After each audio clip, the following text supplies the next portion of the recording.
hari abagore bari mekanike mu kuganira ibintu byose ni no bakuramutsa bonjour, est-ce que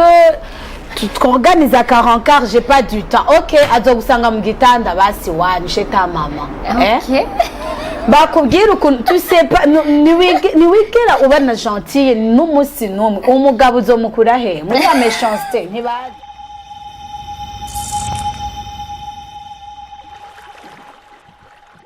Bakunzi ba BITV inshuti zacu mwe mutwumviriza muri mu Burundi, abatwumviriza bari mu gihugu hagati canke Bujumbura, abatwumviriza bari ku mugabane wa Afrika canke aho kw'isi yose mutumbereye, ndabaramukije ndasubiye kubaha ikaze mu kiganiro Tavanyaje. Ikiganiro dusanzwe tugira kiyago tukatumira abantu tukayaga ku bintu ku bibazo ibi na biriya bishobora kuba vyibazwa mu bantu ntibitoregwe inyishu. Si ukuvuga ngo tuba tuje gutora inyishu mugabo turayaga kugira ngo umuntu wese ashobore kumva aviyurya n'iyundi kugira ngo ntiyumvire ko ariko ivyo byose avyiyumvira ari wenyene. Ni Gloria Munezero muri kumwe kandi hama nkaba natewe iteka ryo kuronka abatumire banje babiri, umumama umwe n'ubundi akiri umwigeme. Ukiri umwigeme muramuzi, si rya mbere tumutumiye kuri televiziyo yacu, yitwa Jeanne Irakoze, umuslameuse. Aca aronka umwanya nawe yidondore hamwe na Chanel Disi yitwa Ndayikeza Chanel, umujournaliste yagize communication, asanzwe yarakoreye no ku mateleviziyo online atandukanye. Karibu rero ndabaye ikaze mwidondore hama tuyage kuri sujet y'uyu munsi. Karibu hama mwese muriko muratwumviriza. Joyeux Noël kubayemera hamwe n'umwaka mushasha tugira dutangure uzobabera uw'amata n'ubuki. Sawa rero karibu. Merci. Nitwa Chanel Disi, nkuko bivuze, j'ai fait la communication. Ndi maman d'une princesse. Zahra, coucou, même si t'es pas à mesure d'écouter. Kundanezerewe kuba ndi ngaha kuri BITV. Ouais, merci. OK. Karibu. Jeanne, nawe twidondore kandi gatoya ku muntu ashobora kuba bien sûr atigeze aba yarabibonye biriya bya mbere twakoranye. OK, ubwa mbere nabonye abandi baramutsa princesse, kwa je naze princesse reka ndamutsa abakunzi ba BITV. Hama nkuko batanguye bavuga Noel nziza n'umwaka mwiza tusa n'abawinjiyemo. Hanyuma nitwa Jeanne Irakoze, ndi umu artiste slameuse azwi ku izina rya Jaira la slameuse. Hanyuma ibisigaye nkaba ndi umwe mu gwaruka ruhurikiye mu kigo ca Kit Hub aho nkora ivya communication na partenariat. Ibisigaye ivyo twakoranye sinzi mukamutarabibona murabire kuri BITV YouTube mu birabe n'ukuri yari spectacle. BITV yaranteye kiraza kunshigikira hanyuma byagenze neza. Hariho na emission, yes, hariho na emission barankunda BITV n'uno munsi banyize. Donc iyo emission nta sindabwiye ivyo twaba turavuga murabe musimbireho mu birabe comme ça muba muduteye iteka muba mushikiye urundi rwaruka rw'Uburundi. Murakoze cyane. Hama rero reka tutuge kuri sujet y'uyu munsi. Uno munsi nashatse ko twokorera ku kintu ngo est-ce que umuntu wese umuhungu canke umwigeme yaragenewe urugo? Si oui murambwira si non genre murambwira le pourquoi. Niba ari oui niba ari no murambwira le pourquoi nyene hanyuma tuyage umwe wese jambo ni Chambe numva shaka kuzobona commentaire z'abandi cyo babigako. Reka tutangure kuri no mu mama atubwire n'icatumye yemera kumwumva. Ganira ishuri cyo kibazo ni mumbwire jewe nababajije. Bon mu gutangura ndagaje kwishura novuga ego kuri part imwe mwongera nkavuga oya kwindi part mugabo bon je vais m'expliquer. Nibaza yuko muri sens ya ego nibaza yuko umuntu wese afite uburenganzira bwo kubaka urugo. On a le droit de se marier. Siko certes ikintu kiza gutuma tubibona ukundi n'ama base twatanguriyeko les bases zituma numva nshaka kubaka vision fise numva nshaka kubaka novuga oya mu gihe ya aspect d'éducation nahawe iwacu umva tugaruka ku kintu c'ama base nahawe muhira ko nakuze je sais pas des déceptions que j'ai vécues muri kahise nizo zumva umenga kuri bamwe njayo gukora iki. Okay. Wani kubyumva donc urumva ni ama ego canke oya ego canke oya. Ego. Okay. Jeanne now. Bon, de ma part inyishu ni ego. Hanyuma nkuko Chanel yabivuze sindi kure yiwe gusa ico nzi nuko mariage mu bisanzwe ni projet à long terme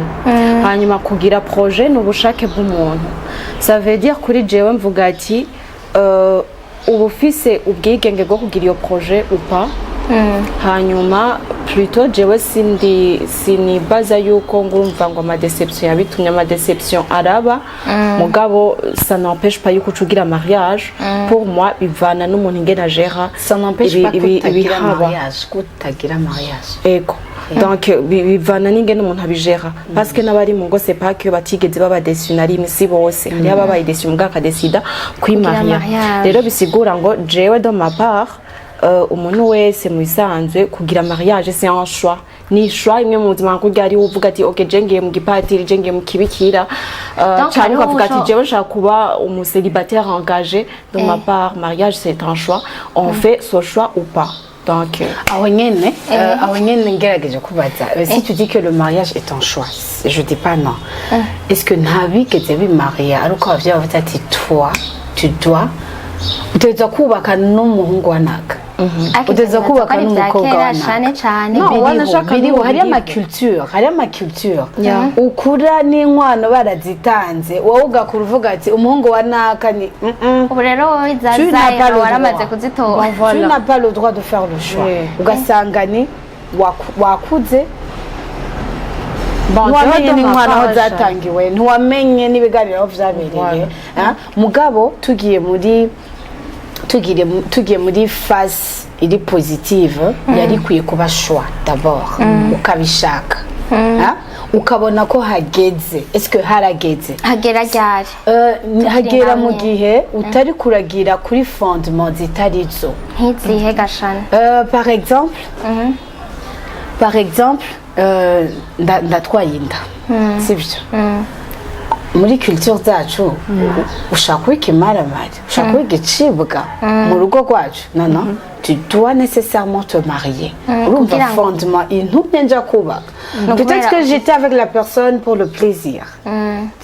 canke impamvu runaka je sais pas c'est une étoile uyu mukobwa n'umustar nka Sejaira je sais pas la slameuse kugira ngo nanje briller muri carrière yanje je dois être avec elle pour le moment mugabo c'est pas nécessairement ko ndamona nk'umugore nifuza gushira mu rugo sivyo aho rero muragiye muri kakanu sinzi ko no kita ka incident grossesse ngiye ngo ban Jaira mubwiye ati utaolewa tu dois uragiye kubaka nta nibindi sivyo muri ico gihe n'a pas le choix nawe nimba agira kuri kuma culture canke tradition z'Uburundi agati cha sûrement même si j'aimais pas le gars ntegerezwa kugira ngo couverture ihabe si maramare nibavuga nibi hari n'ikindi kintu ukeneye kugira stabilité financière urafite umva sheri ukeneye kugira stabilité financière où est le rapport ndiko turi muri amafondement mabi atumuja kubaka ugize stabilité financière ukeneye stabilité financière wanyu murakenya avec ta beauté je sais pas avec façon tu parles façon je sais pas attirance yi wawa yihagaze n'ubu uhazi urahuye n'umuntu urakenye hariho abadada ngaho kwibarabara ubaravye udashaka kwibaza ati mbega ataha mu nzu isa gute je m'excuse hari tamu nagira ngo arishe mugabo oyayivuge sivyo mbega ataha ataha hehe ataha mu kazu gasa gute je m'excuse ubukene buri hose muga quand même hariho abantu uravye face ukavuga ati oya aho rero arakwatira uragiye ubu ni mu bosi ntiwiyumvire ngo ni giki ntiwiyumvire ngo ninde ntufashe umwanya kugira ngo umumenye wewe ntari kumbe n'ivy'urukundo nta nibirimwo mugabo kugira ngo ngire stabilité financière kugira ngo muhira barare bafunguye kugira ngo jewe ishure ribandanye je m'engage et du coup uratwayinda sivyo we yararushe n'ubuzima peut-être yashaka umugore yaramubuze wewe uragiye uraburuguyemo bizokugora kujera hariya kuko fondement ya base sinzi reka ndamurekere parole nawe agira icyo avuze Jane we nawe gute bon déjà je me dis pour moi il y a un mariage. Parce que pourquoi je dis en mariage? Un mariage pour moi c'est un engagement. Kuko c'est l'union de deux personnes. Muri ico gihe rero ibaye fondement ivuye ku bandi atari wewe wiyangajije, c'est une occupation. Pour moi, c'est pas un mariage. Parce que dehors abantu babona ko ari mariage. Ya. Muga toi, je sais pas. Muri wewe, uraza ko Gloria cyatubwira mariage kuri wari ko aravuga c'est ariga mariage ya vrai officiel nyine umuntu agenda yo akumva nyine yo partagement wose bimenya ko yagize mariage ou ari au mariage juste nyine kwambara ikanzu ngende mu rugo nagize mariage. Moi je disais mariage ya vrai parce que sinon ivyo kuvuga ati ngo nabavyeyi bandondereye uye canke ati genre sanze mbaye obligé. Donc de ma part je wiguma ari choix parce que umuvyeyi ashaka kukoblige ikintu kubera ko mudafite choix zimwe genre bivanye nuko ni wowe ugiye mu rugo ni ugiye kwimaria ni wowe ubuzima bwawe bwose bizoraba tu peux accepter iyo choix umuvyeyi akubwiye ou pas. Donc tu peux être contre umuvyeyi mu gihe bibaye ngombwa uraba contre pour dire que c'est pas que umuvyeyi yoba yashatse ko nja kugira mariage ngo je ndayigira c'est d'abord moi c'est ma vie birahari mu ngabo raison pour laquelle je dis c'est un choix. Ubona yuko imyaka irikira kujana naho genre hari ikintu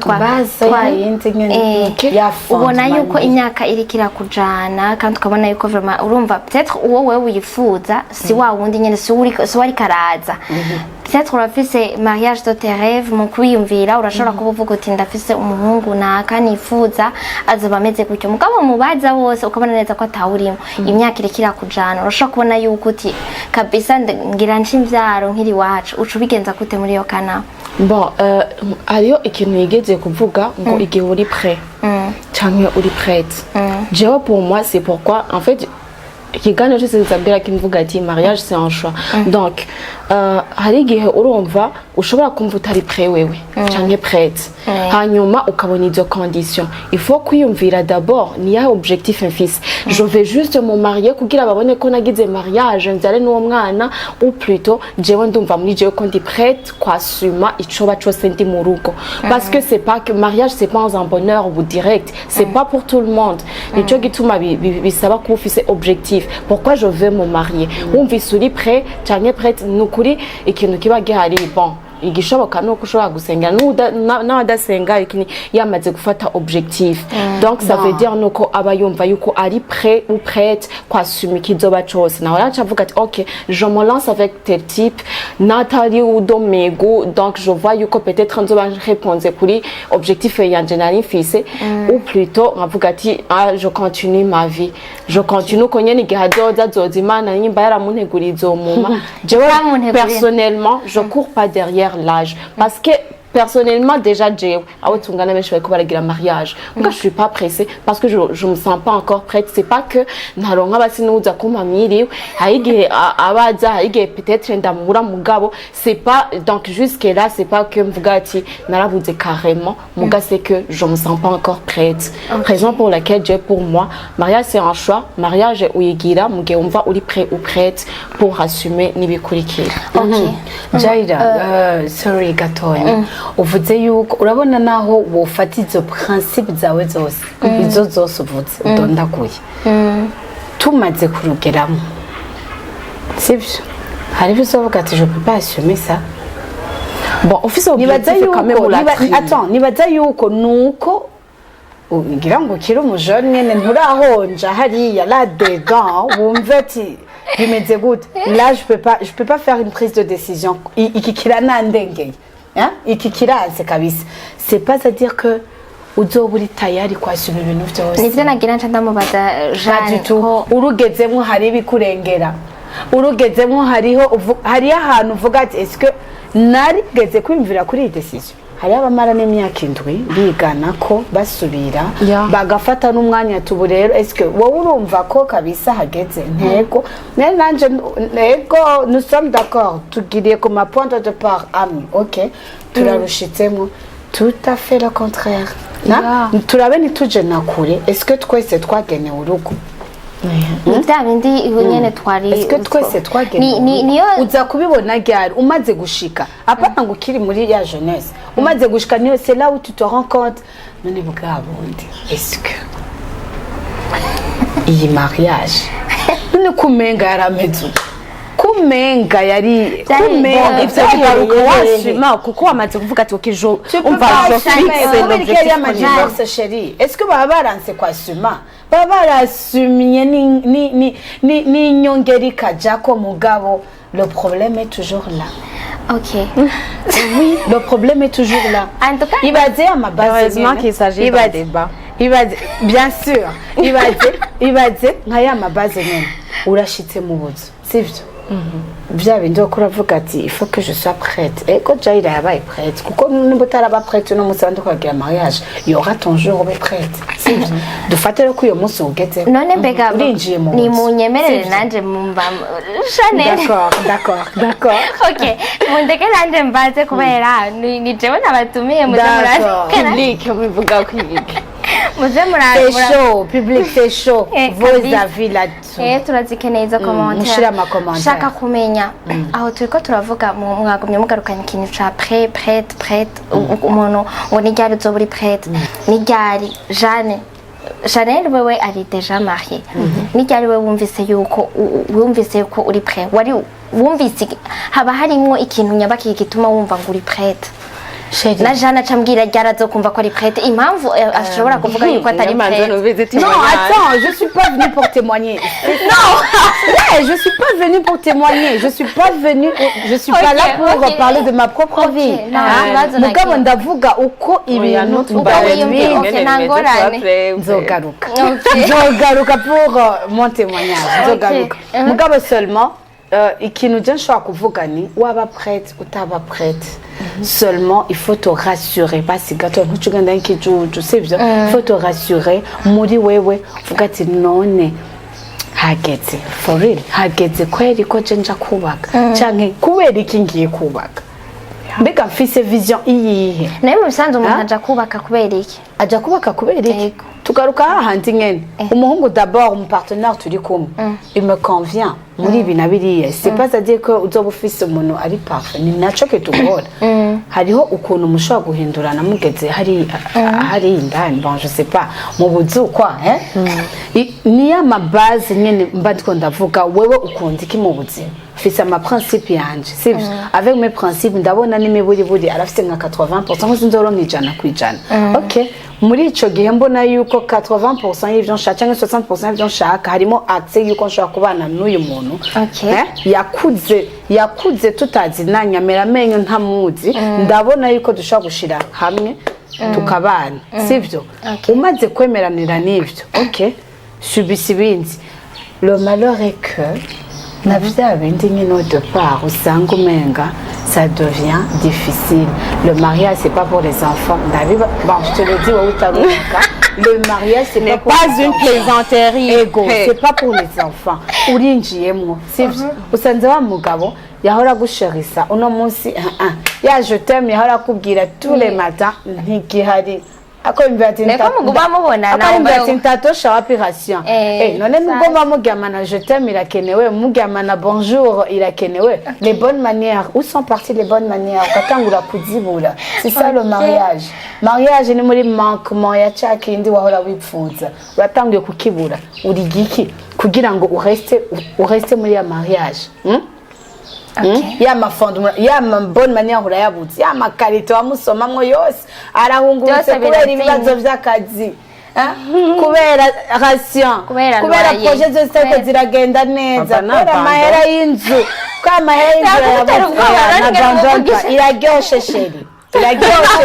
we Ibyo bintu bebe byose arapfa. nico bita mariage nico bita mariage iraryoshe bivuze rero sivyo? muraba rero. ukongera harya ubona ko bibihiye c'est ça le vrai mariage Yo. mutangura rero kubonana mu mafasi ya vrai uyu rero ni wa wundi araje par exemple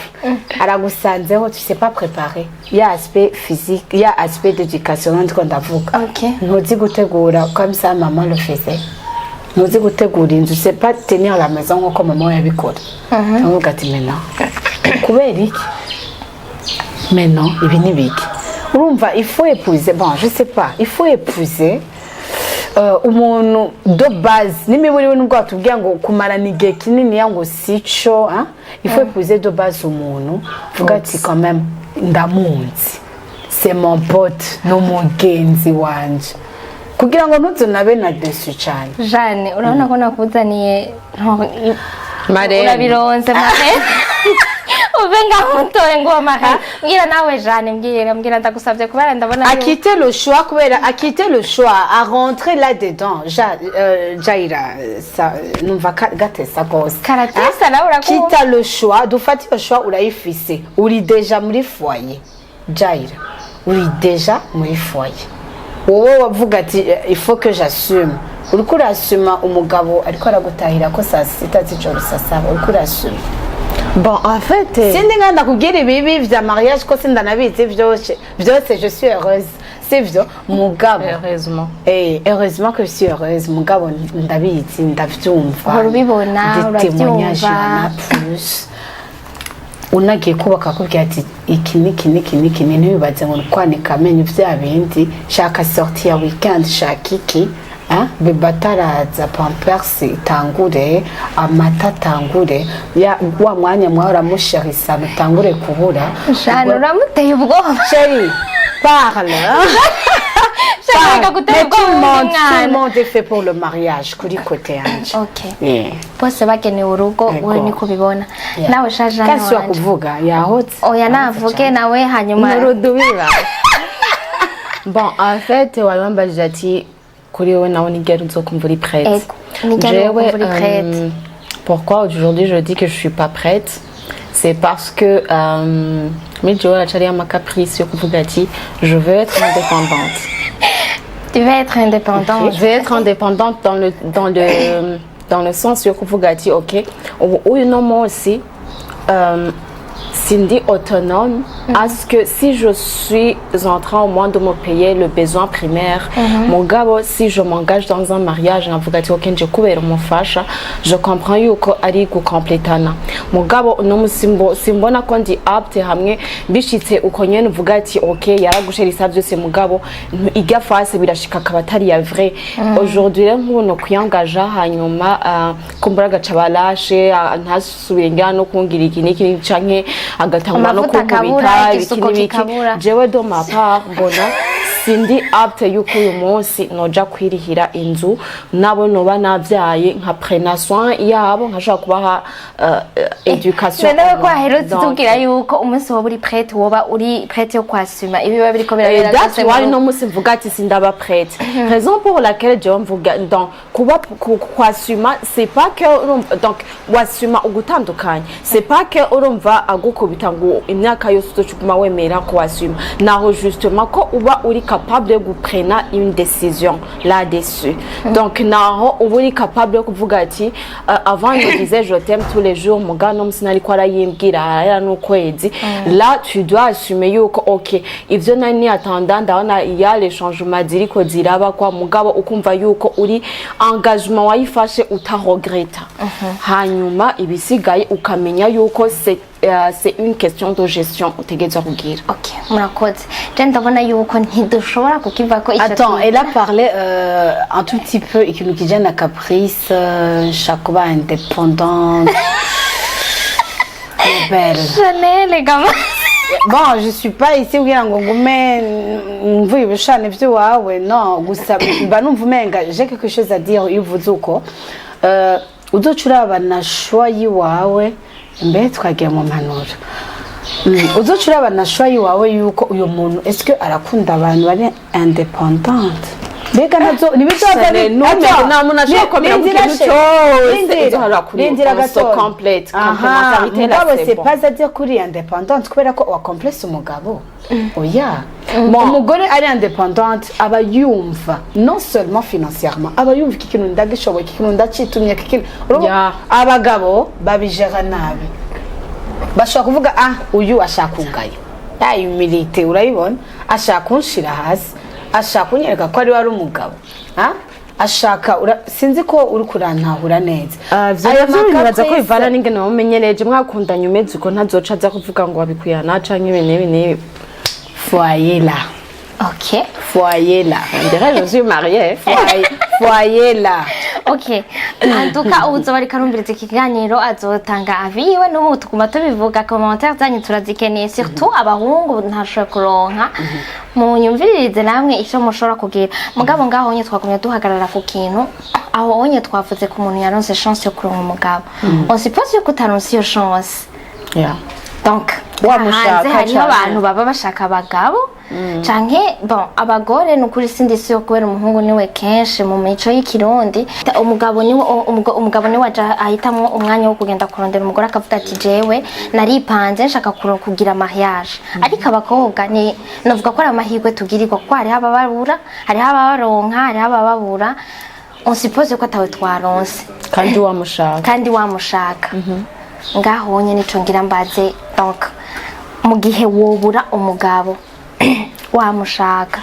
canke umugore wamushaka plan B ni Shurashan. On commence toujours par moi. Non, on donne inspiration. Attends, je plan B. Oh là là. Plan B ni ça vient d'accord respirer on sait pas si uko gogo jewe icyo ushobora kuvuga d'abord jewe moi je suis pas d'accord yuko unamukosaje tu aho rero nje nshaka kubaza abantu mubura gute kubera comment le problème c'est toi madame mademoiselle umubura gute wewe byage kubera wowe wamuronse rero cyangwa bibaza ko bose baronse chance wakoresheje oya bon sivyo umubura gute explique-moi hamangira icyo mvuze umubura gute urashobora kuronka uramushaka pour le plaisir mais pas pour la épouse urashobora kuronka pour le plaisir mais pas épouse nyine ugufata comme épouse donc avuga ati je vais m'engager mbega iyo ushaka ikintu ukora iki uri sacrifier donc iyo ushaka ikintu uri sacrifier mu masensi yose abaho stop shani tuhejeje kuvugana yuko hari amafondement hari ababahitiramwo utegerezwa kuba wumva donc shanda gwe critère yuko non pas seulement ivyo ndiko ndakubaza mugashaka ungire wowe urashobora kumva neza yuko umuntu ntiwaronse chance yo kuronka wawe si kuvuga ko utigera uronka umuhungu no reka nje ma detail sheri reka nje ma detail gogo nje ma detail gatonya urashatse kwimaria uri umukobwa urabuze umugabo mbega turawufise imyaka inga kugira ngo uvuge ngo nabuze umugabo use 12 ans uvuge ngo wabuze umugabo c'est 15 ans OK uragize ma trentaine est-ce que à 15 ans 18 ans wabafata gute donc bigaruka hahandi nyene sawa vuga rero mu gihe byashitse wabafata nabi umucibura je suis pas partante ku bantu babura abagabo nico tubona abajeni mubabura gute babikenze gute no ufite caractère mbi nuzi kuganira n'umuhungu nuzi kuraba umuhungu babigira gute manzizo ufise nuzi gusenga byanse hose tu sais pas tagenuye ugasenga Imana umubura itamuteguriye na kandi we yamuyumva yamushaka jewe rero iyo monde ntayonzi sinzigere ndayemera nta niyo nemera OK none iyo façon yo kuraba kugira ngo bashobore kukuremarka canke ubigenza gute none hari abagore bari mécanique mu kuganira ibintu byose non bakuramutsa bonjour est-ce que tu t'organises à 40 quarts j'ai pas du temps OK azogusanga mu gitanda basi wanishe ta mama bakubwira ukuntu tu sais pas niwigera ubana gentille n'umusi n'umwe umugabo uzomukura he muri ya méchanceté ntibaza bakunda ivyo babona baje tu sais pas te maquiller na gatonya baje tu es sale non sindakuvuze ko utunwa yadusiza quand même ça commence à venir ouais utunwa yadusiza bon ni exemple sinibisiba ngo abatazi kwimakira abantu baronka abagabo bafite yandi makarite sivyo nturi gentil ntuzi kwimakira ntuzi gusenga wowe bagutorere he c'est peut-être ko wala nasohoka basi uvuga ati reka nje muri islam nka jaira basi kumbe tuzokutana nirayo nibazo gusanga mu gitanda ushit bon no muhira ngira ngo Imana ibishatse ko wasenze ukoresha jindi plan gusenga none ntuzi n'Imana ntuzi no gusenga ntufata nakanya ko kwinginga Imana uzomera abantu bose batamubura gute soit muri za de part kwa kundi mvuga ya mabaze yacu j'étais orgueilleuse waramvugisha nti ushaka kwiki akabwira umugenzi we ati yesha tu sais Chanel d'ici ndamukunda sana kandi vraiment numvumenga ye uramuzi ujya mukobwa sito arrête-toi de là azobwira nundi canke ati non sindavyemereka nje guprouva wamvugisha ati wowe ubona kweli urafise n'action kumbwira bonjour yama de part yacu Chanel bigenza neza muga ntibabaronke kwigenza neza rero ni gute tu es gentil tu es souriante ufite comportement nziza kuramutsa abantu tu es bienveillante non utamukosaye just ndavyumva umubura gute même si wowe uri moche nyene basi nata mukobwa ari moche basi je sais pas ngo nibarabe ingene Ninge utambuka Petro tambuka neza para utambuka gisoda s'il te plaît maquille-toi sois propre ganira sois civilisé gira caractère nziza menya n'Imana tu n'as pas le droit Jaira ntufise droit kubura umugabo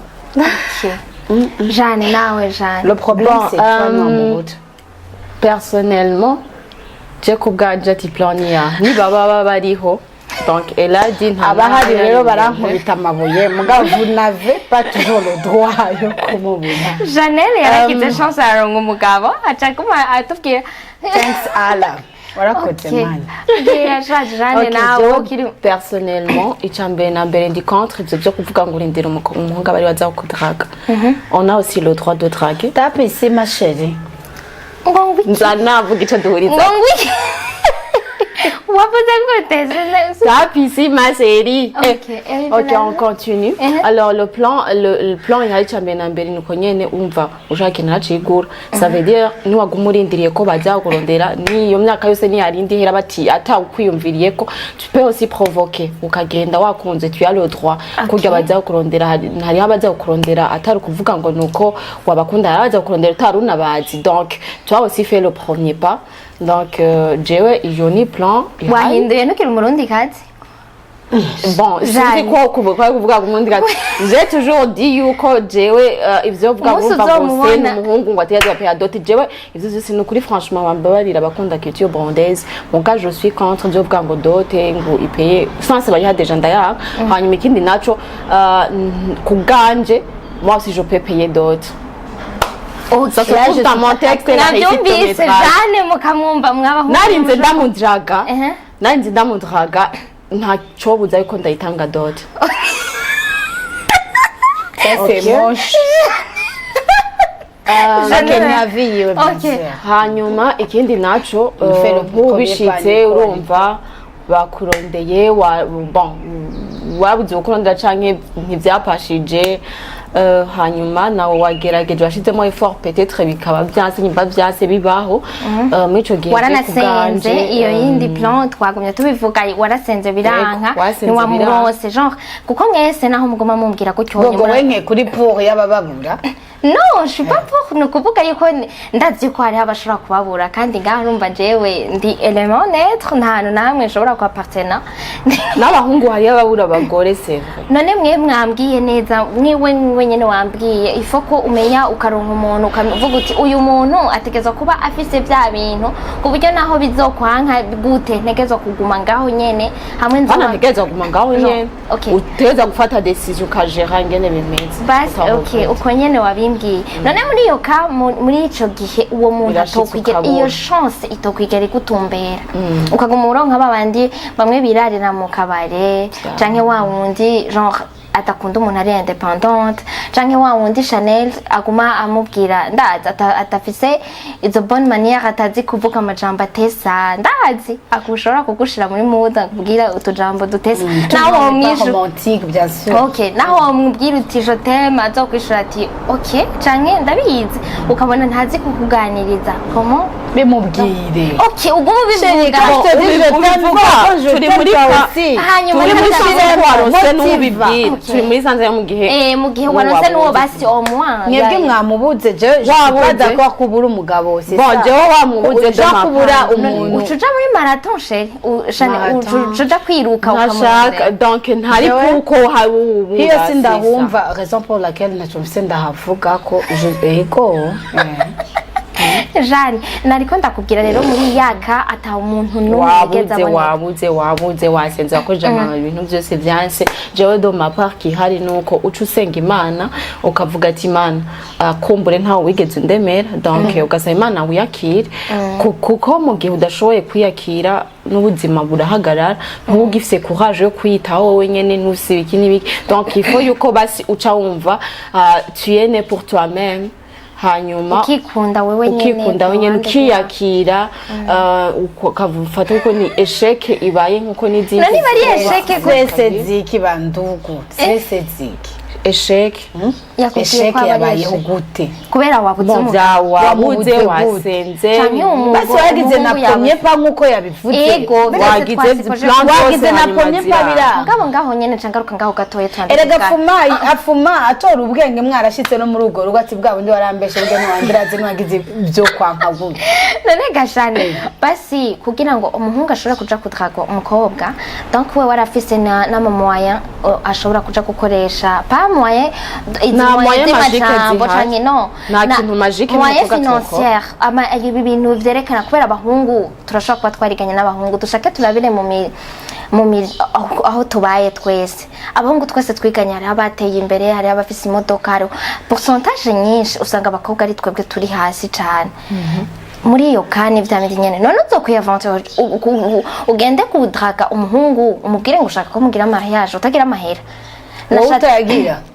nawe atayafise bon non none n'abahungu baza gusudiraga ata mahera bafise okay wowe ushaka urabona neza ko washitse mu myaka yo gushinga urugo chérie on m'a dragué j'ai pas d'argent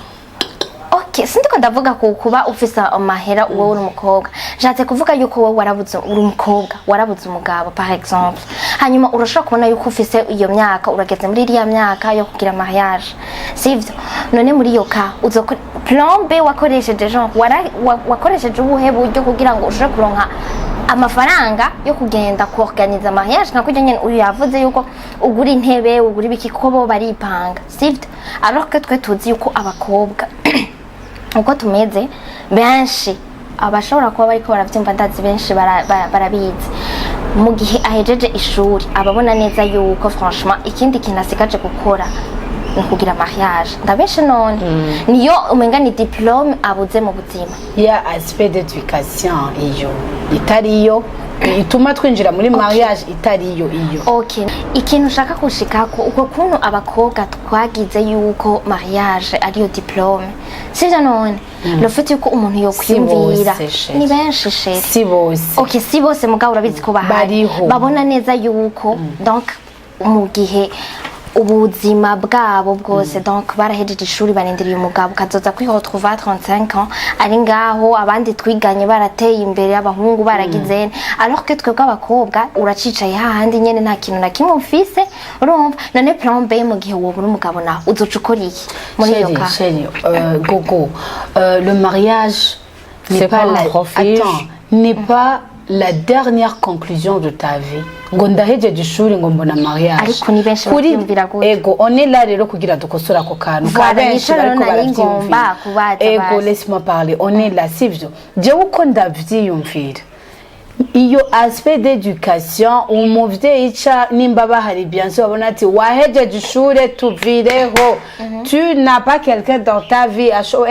tuvireho nanje ndahejeje ishuri ce qui me reste faut que nubaka ndahejeje ishuri nta yindi option reka nubaka ico kintu tugikure mu mutwe cyane. None ubonye abakobwa baca bakora iki? Baca bakora iki? Uburihe uyu ukora ingaha ejo mbega umuhakazi muri BITV hari mariage azobagiyemo atangure kwanza profession sivyo nakubwiye au départ yuko tout le monde a le droit de se marier sivyo twese mugabo il faut voir numwanya uyuhe nkine kubakiramwo avec mon partenaire uyuhe est-ce que hageze c'est pas à dire que ndaje ishuri ngo harageze rero umva ishuri rije kunyemeza ko hageze ko nubaka oya ndafise ibindi bintu byinshi nkeneye gukora kugira ngo ndonke akantu kumbure kimwe mu ma option ndonke akantu kumbure nzokwepora mu shinganahe wanje kumbure nzogira uko urakoze uragize gute si ça rentre bien uramuronse tu te maries pas nécessairement gushira ko mu mutwe ati ntegeza guheza ishuri ahari pardon ntegeza guheza ishuri ahari ntegeza guheza ishuri yabana ndanamubona d'ailleurs izo ni za mauvaise base dufise twotangure ko kandi gukosora turakwiye kugira tukagira education ko abavye bacu batwigisha ati tuje ku ishure twaheza kwiga kora akazi ilance muri domaine iriya pas nécessairement le mariage muri yo mwanya uzoba uraba marié hageze wagiye kwiretrouva imyaka yarakujanye genre urageze muri ya myaka ça c'est une autre question Jeanne ngira yacumvise ico kibazo nahinda mu majije je navuze muri kijya gihe Jeanne turetse kwirengagiza umwana ahejeje ishuri ego bunye nuko bayanyarutsa twe ku myaka yiwacu peut-être wanyarukije ngira ngo ego hari abaheza à 21 ans à 18 ans ego bamyeho mugabo à 20 tu suppose ko à 25 ans université wahejeje na université wahejeje muri yo ka uratanguye kugerageza ububuzi bwo mu bubare bikini bikora cyane umukobwa sivyo haragera igihe ukabona yuko umenga ubwo buzura burengeye genre kugira ngo peut-être bareke kuguma bakubona kubera hari ubuzi barjija nabi canke iki kuko umuhungu akazi ko sakura ntaco bitwaye kuri we urumva nta numwe mujija babona ko ari karapambana ari kariruka umunyamadiri n'umugirane none umukobwa nawe muri iyo myaka babona ati aka kazi reka ndakavemo ubwo buzi buboneka nta buzi bukihari bundi bugize ubwo buzi buboneka ubwo nyene bwo mu bubare bwo mu biki ukabuvamo uvuga je ndazi umugenzi wanje yambwiye ati singishobora kuja gukora ako kazi ushaka nzobura umugabo urumva elle a 28 ans kuduga harageze igihe rero wicaye muhira imyaka 2 canke 3 uramubuze uzoca ubigenza gute none Et là c'est principe oya c'est kuja gukora ko kazi et là c'est principe hari n'abagakora bakanabaronka et d'ailleurs sito bakabaronka abagabo hakiri kare kandi bakora ka kazi nyene gasuzugurutse bivana n'icuri naho wakuriye n'abaguhaye education nuko bitwara. C'est pas nécessairement ngo ngiye gukora mu kabare ngo baze ngo nakindaya ko je deviens indaya moi aussi pas du tout j'ai mes propres principes ngira ko ndazi condi ko ndarondera aho hantu sivyo nuko nibisigura ngo uca wilansa aho nyene nikibaho bivana n'icuri aho uri ico ushaka kuba vision yawe niyihe mbego nkene gushika kuki hamwe nawe dusanga iki ma vision yacu ben dufise ama vision atandukanye c'est ça. OK Jeanne we naco umva wombwira ko kuri ico kugira cyo turara. Bon je pense que je suis du même avis avec elle kuko bivana justement nico ushaka gushikako ico ushaka ezera kigura donc c'est pas que uzocumura ngo nuko ucaye muhira canke c'est pas que uzocumura ngo nuko ugiye no gukora mu biro kanaka nibaza yuko donc umuntu ahari n'umuntu icari wenyene nyene yitwara canke ces principes vyonyene nibaza ko bituma umuntu ashika kuca ashaka kuko umaze kubona ico ushaka ni ushaka gushika uramenya n'ingene ukirondera donc ça n'a rien à voir kudakora canke kumva ko konta yuko ninagenda niho nzobironka niho nzoronka urya muntu je to ma patience si aruko naho OK tugenda wandika ama post za Facebook na hehe vuga ati je suis à la recherche y'umuntu sino simboni binogi OK je ndabona neza yuko nibindi tuzogaruka bivanye ngira ngo n'ama commentaire canke tuzoza tuvuga ku kindi kintu kuko je ndumva neza yuko tutashobora guheza isije mugabo si seulement le public yari kuzirahamagara turi en direct tukumva BIT ahubwo tuyisabe ubu deba ivuga ko mutegura na public iri ngaha. Okay, ni ikintu tugiye gukorera ko tuzociyumvira ko muravyumvise en tout cas 2023 tuzokiraba kugira ngo iyo deba tuzoza turishura en tout cas basoma ku matelefone ku ma question azoba ari karabazwa ndivyo nizera ariko murakoze cyane umwe wese ku kiganiro tugiranye ngira ngo arashaka gukuramo ikintu nko kuri jewe ndaba nibaze umwe wese yatwumvirije yakuyemo message ishobora kubimwerekeye mwakoze personnellement ko mu message nawe je nayikuyemo cyane Chanel yambwiye ko ari Fandase na Marene Chanel yambwiye ko ari façon nta muntu numwe afise uburenganzira bwo kubura umugabo munavyumvise mwebwe mwabakobwa mutwumviriza abahungu stop abahungu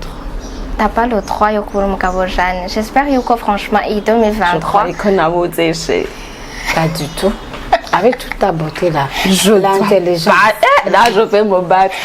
bébé kurikira tuzovuga ko ngene naronse. Okay, murakoze rero cyane ndabashimiye cyane gose vraiment ndetse kubesha je sinashaka ko duheza ariko umwanya uraturega kandi umwanya yabo umuntu yoshobora kustopa basi kwereke tudashobora kuhagarika mwakoze ndabashimiye cyane hamwe umwe wese rero natubwira akajambo basi abwire nabo bakobwa bashobora canke abahungu bashobora kuba babifata ukundi kuri video jeje tukuvugana abo baguma bareza amaboko peut-être bavuga ngo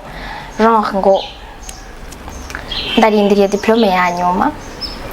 peut-être yuko même si t'as pas le droit yo kumubura kugira ngo basi n'umunsi uzoja kwilansa muri recherche yo kurondera uwo mugabo uzoba ufise ico twaye basi uronke n'amahera yo kumugurira Amstel basi mubabwire Chanel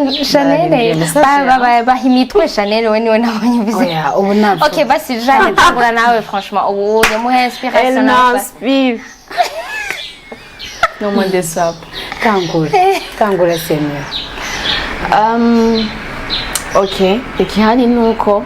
umukobwa wese umuhungu wese afite uburenganzira bwo kugira mariage.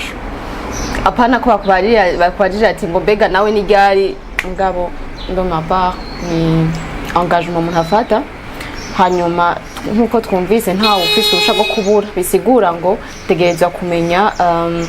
ko tudashaka ko tusanzwe tubizi ko tudashaka kutazogira mariage dutegereza alors rero kwibata justement pour avoir mon partenaire wanashaka nawe nyene dushaka turashaka kumuronka birashoboka igisigaye nuko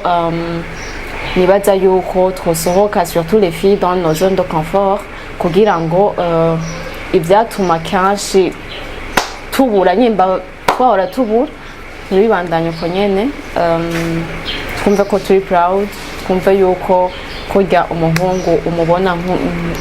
nk'umuntu adasanzwe natwe batubone nk'abantu badasanzwe kugira ngo niba twahora tubura kubera ko atakibatira iwacu dushobore kuvaloriza ubutunzi dufise buri muri twebwe butandukanye murakoze bonani reka nshimire abakunzi ba BITV mwanakoze kunumira message iri hajya iri clair twavuze byinshi cyane en détail message iri hajya nta na kimwe twangira nongereko bonane kuri mwese ntimufise uruhusha rwo kubura abakunzi abagabo nta droit mufise les filles nta droit mufise ubuzima nta droit mufise abagabo